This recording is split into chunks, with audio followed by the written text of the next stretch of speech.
Police guns trained on 2 miners as they crawl through scrubland.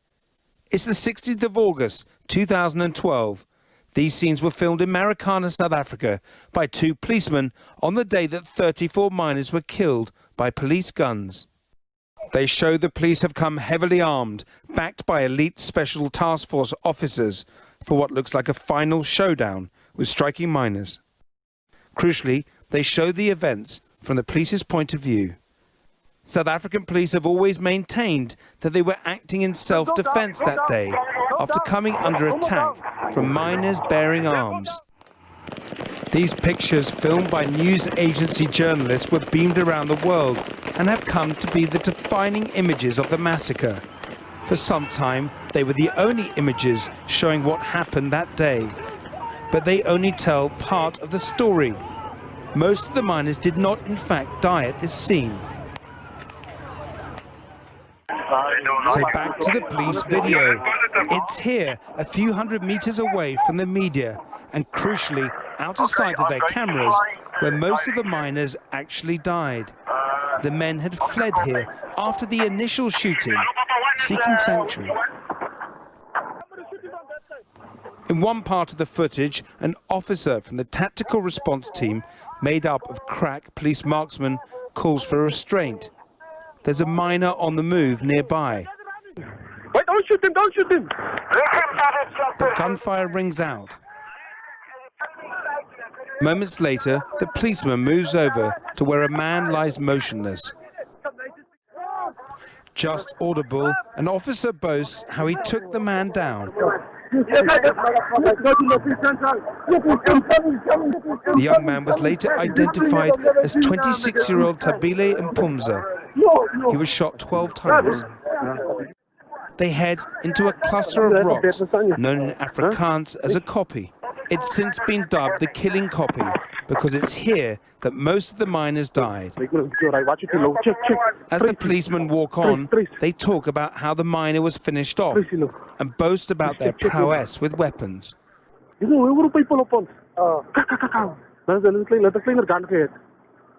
Between the rocks, several of the miners lie dead. Survivors told us they fled here, hoping to take shelter.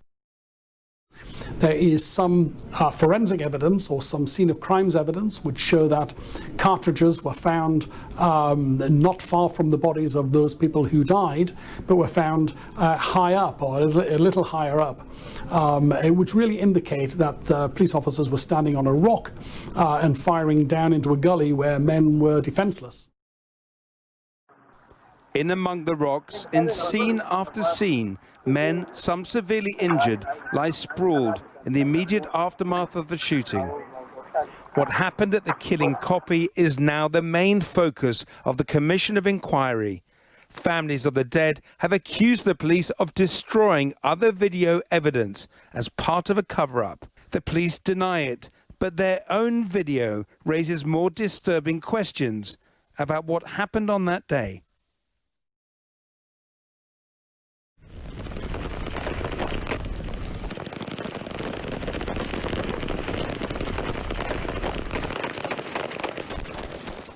What happened here has become as totemic as the apartheid-era massacres of Sharpeville and Soweto. The difference is that this massacre occurred under a democratically elected government. 34 striking miners seeking better wages at the British-based Lonmin Platinum Mine died on the 16th of August last year when the police moved in. The grief here is still raw. These simple crosses were planted in memory of the dead. We spotted a man on top of the rocks looking down at the crosses. We went to speak to him. Nkosi Nompelo, a machine operator at the mine, was there that day. He was shot but survived.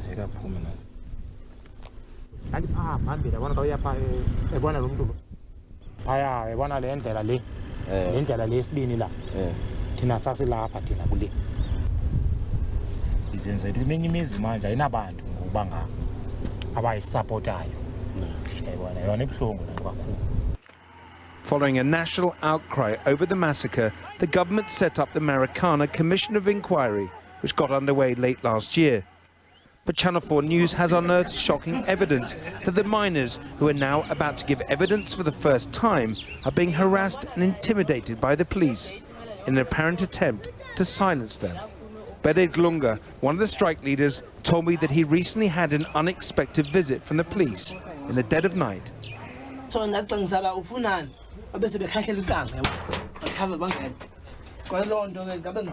What happened next was straight out of the apartheid-era police handbook.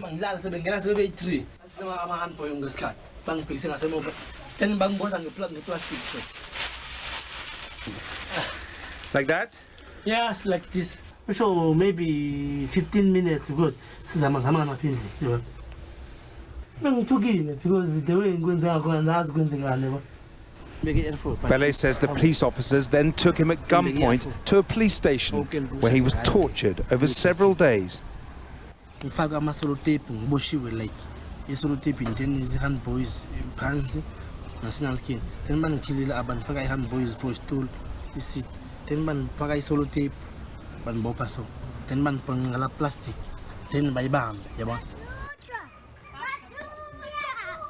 Bele was told by the police that he was being arrested because he was keeping a gun in his home. He says he obtained a firearm because he was so fearful for his safety after the massacre. Bele believes this was an excuse for arresting him because during the questioning he was continuously asked about his role as a strike leader.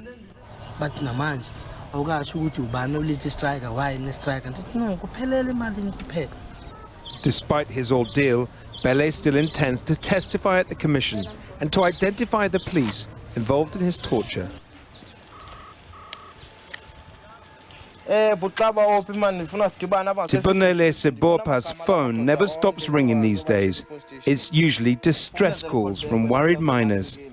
Sebopa was elected as a mine leader after the massacre and is one of the few who has so far not been arrested by the police.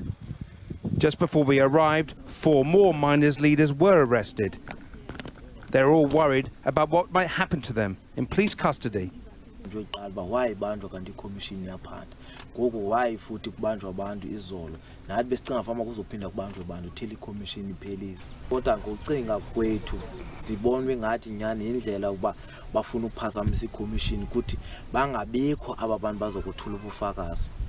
Intimidation of miners appears to have sharply escalated as the hearings have drawn closer. Still people are getting arrested and then people are intimidated at work. Everything is happening. So that's totally wrong. We can't accept that. Shadrach Mutshamba has reason to be worried. He was there that day. He says he saw everything. In September last year, he took me back to a place where he says he witnessed police carrying out execution-style killings of miners who were trying to surrender. Most of us wanted to stand up and raise his hand. He had a bullet, like he fall down.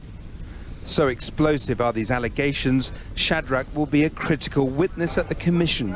Since speaking out, Shadrach has felt increasingly insecure at work, and the recent arrest of 12 of the miners' leaders has heightened his fears about giving evidence. Yeah, people are getting very much worried. No one knows what's happening and why are our people arrested, and then what's happening, what's going to happen after. Among the men I spoke to, I detected a growing sense of anxiety. They feel vulnerable as they take on the might of the South African police and the state. One miner who was wounded during the massacre committed suicide in December. His family say he was overwhelmed by trauma.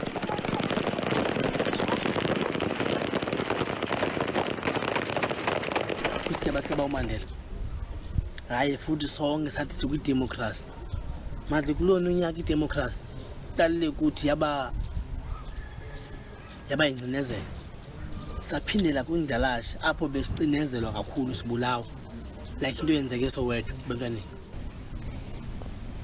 So asigeyinanga nto, sigeyine kufa last year. So iSouth Africa itshintshile, if ingale ndlela cakile mos sawuphela. We repeatedly asked the South African police to comment about the allegations made to us by these miners. They told us that as a judicial commission of inquiry is now underway, they will not comment until the commission has completed its work.